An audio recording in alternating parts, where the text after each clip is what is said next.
Hello there, wanderers. It's Embarkation Day. Come along with us as we trade the cobblestones and the terracotta rooftops for something altogether different. Our floating home for the next chapter. The Majestic Princess awaits us in Civitavecchia. The gateway to the sea, didn't you know?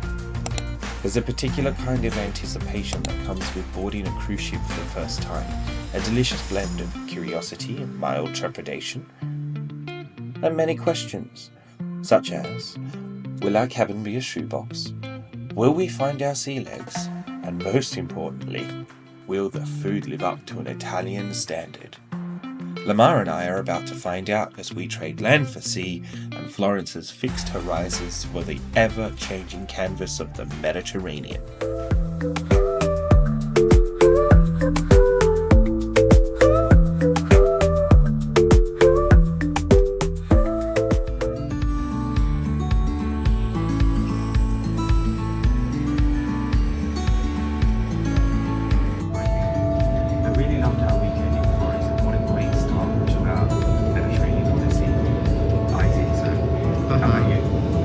No, it was really good. I loved it. It's a mixture of food, sceneries, people. So, yeah. And that food that I cannot pronounce, what was it? Chiata.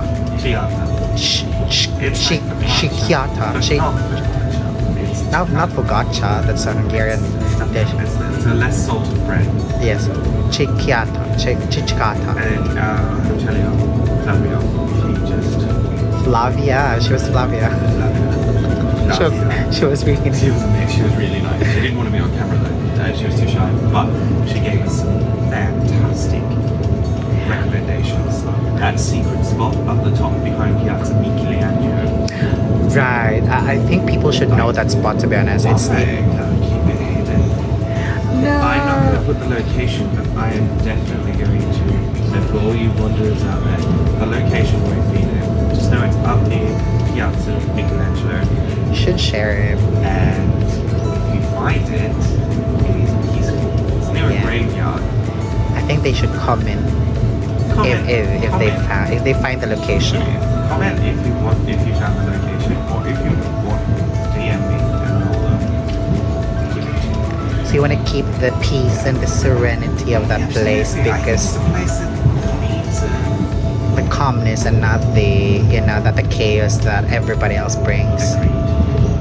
Fair enough. I do agree with that one. Okay. That David tour was worth every penny that we did. Yes. Did you like the guy's subtle jokes? Oh, yeah. He was about going through the crowd because like that was painful, but this one was even more painful. That was really quite fun. I know. A tour makes all the difference. I've also popped in the description below the tour that we did. Highly recommend it to buy a tour. Really good decision on that one there. Pisa. Wow, that was just fun for the shots. If you're being very candid about it. Those who know will know the types of saucy shots that we did. In fact, I think I'm going to pop a montage up shortly, if I haven't already popped a montage up, so you'll understand why we're giggling like school children over this. But today is Embarkation Day. Nothing but. This is something we've been looking forward to for a long time, and now we have the Tuscan countryside-ish hurling through in the background. Oh, look at that. That's nice. It's like a city on a hill. Yeah. So nothing would spoil this day then. Unless you get a coffee. Nothing will spoil this day unless I start coughing up again. It seems to have sorted itself out. Or the Canadian train doesn't come, and then there's going to be a really expensive cab ride to the port, and we'll just be so rushed. I'm not here for that.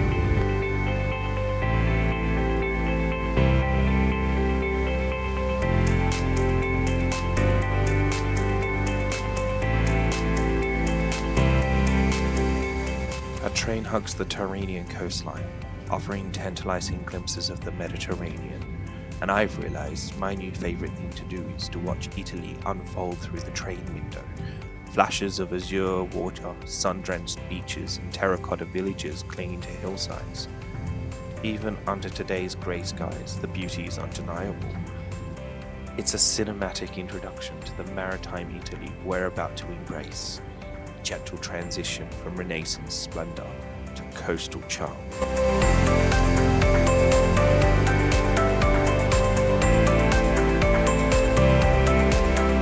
Civitavecchia is not Italy's most glamorous destination in its own right by any means, but what it lacks in Renaissance flair makes up for as the gateway to our floating palace. And there she is, the Majestic Princess, a gleaming white leviathan against the grey-blue sky. 18 decks, 3,560 guests, 1,364 crew members, and 330 meters of just plain engineering marvel. Statistics don't quite capture that first impression though. She's not just a ship, she's a small city, a self-contained world of possibilities. And for the next leg of our journey, she's home.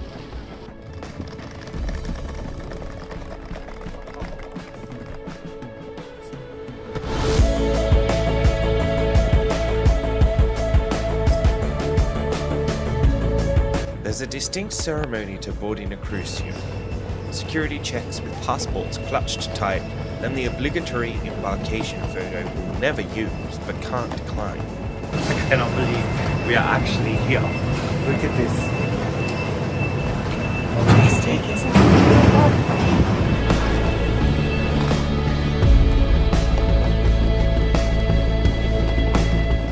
The last time I was here was in January. You'll see in my other videos, Costa Toscana, the same port. The weather's different, the sun is out, and there's no storm.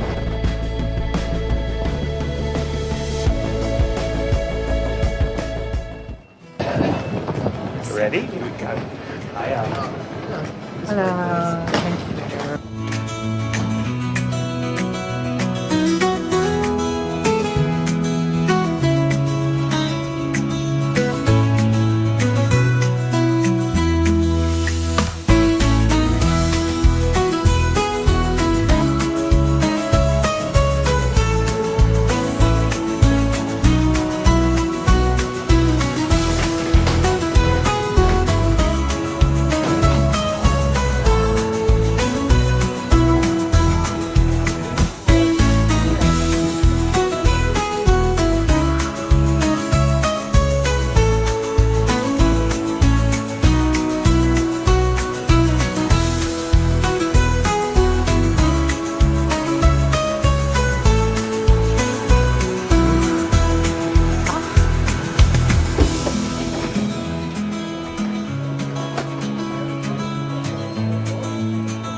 Thank you very much. Fantastic. Time to use it and welcome on board. Thank you. Welcome home. The rooms are ready, yeah? Thank you. Ready, are they? Okay.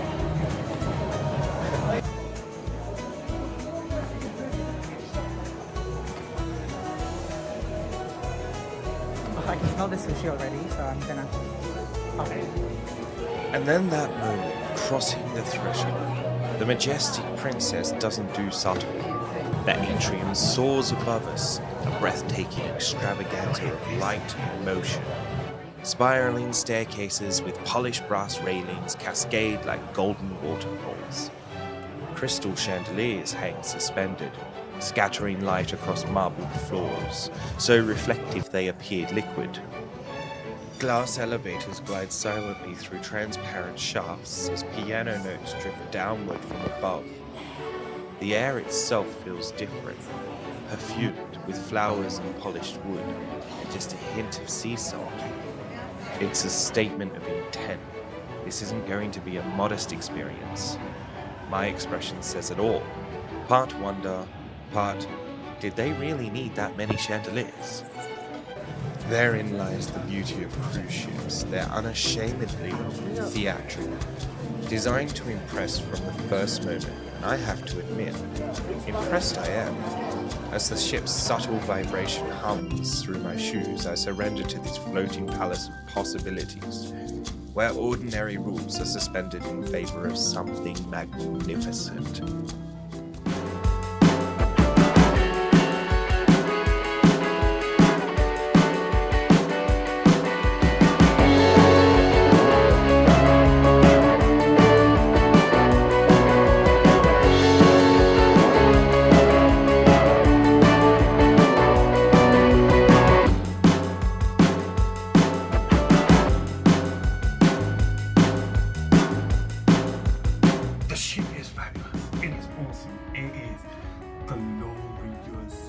We've just gotten back from doing a meet and greet in Florence, and I am planning a vacation after that, which is good. It's causing my little pauses for my brain to think off the cuff. But Dorothy here's one of the girls, she's lovely by the way, given me a thank you card for organising everything and a present. So let's see what this little present is. Can't believe that. It's so nice. And it's so wrapped. Look, it folds. Honestly, this is such a lovely and thoughtful. So, Dorothy, if you're watching, thank you very much. Ah, awesome. It's a little fan that we can use while we're here. Thanks to everyone who came to the meet and greet. And now I'm off to get ready for sail away. Pack your bags, let's sail away. Sunny skies, we're on our way. Feel the breeze, feel the sway. Good vibes coming every day. Blue waves calling out a name. Sunsets never look the same. Dance all night, play the game. Good evening, Wanderers. We have begun our sail away. I've got my little blue frozen cocktail, I forgot the name of it, but it comes with a juicy cherry, so I'm good for it. We have pushed away from the dock and we are slowly moving forward, and thus begins our Mediterranean Odyssey adventure. Next port of call, Naples.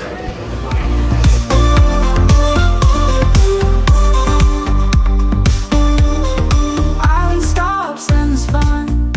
Sand and sea under the sun. We found ourselves at the Wakeview Bar, and it offers exactly what it promises, a hypnotic vista of our churning wake stretching back towards the Italian coastline. There's something profoundly satisfying about watching the distance grow between the ship and the shore, with a cocktail in hand, of course. The afternoon sun had begun to break through the morning grey shroud, casting golden highlights across the churning waters. This is the moment the adventure truly begun for me, when the last ties to the land were severed, and we were properly at the mercy of the Mediterranean. Our room steward, Abdul. How very nice. We get little animals. That's so cool.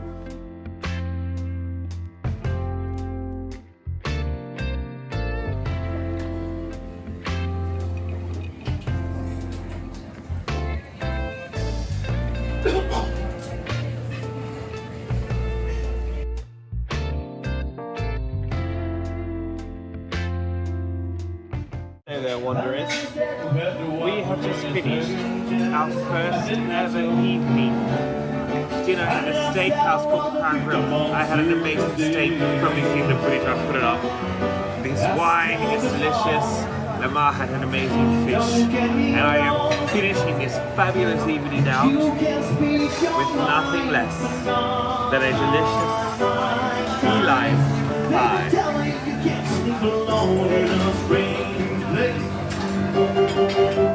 Then we'll tell you you can't sleep with somebody else. I'm sooner or later you sleep in your own bed. Sorry for the excitement, it's fucking delicious. Oh, so good. full of delicious food, we left the Crown Grill bar and moseyed along deck 7 to the theatre, where we found ourselves sinking deeper into our plush seats. Tonight's offering is an acrobatic spectacle that somehow manages to both be impressively athletic and charmingly kitsch. There's something wonderfully escapist about watching acrobats tumble and soar while you're floating in the Mediterranean, a reminder that on a cruise ship, reality is whatever they decide to present on stage that evening. Night falls on the Mediterranean and the Majestic Princess transforms into a constellation of lights against the inky blackness. From my balcony, the ship stretches out like an illuminated kingdom, a reminder of the curious world we're committed to for the coming days. The grey skies have given way to a clear star-studded night, a promising omen for tomorrow's adventures. And what adventures they'll be! Naples awaits, a city of contrasts, chaos, and culinary genius. We'll be diving headfirst into a day dedicated to pizza, learning the art from a true Neapolitan master in a hands-on course that promises flour-covered hilarity. Will my pizza making skills impress or amuse? And to cap it all off, we'll be sampling the ship's take on Italian cuisine in their fine dining restaurant. Can a floating palace possibly recreate the authentic flavours of the very country we're sailing alongside? Join us for episode 3, when Naples brings the heat, the history, and hopefully the perfect pizza.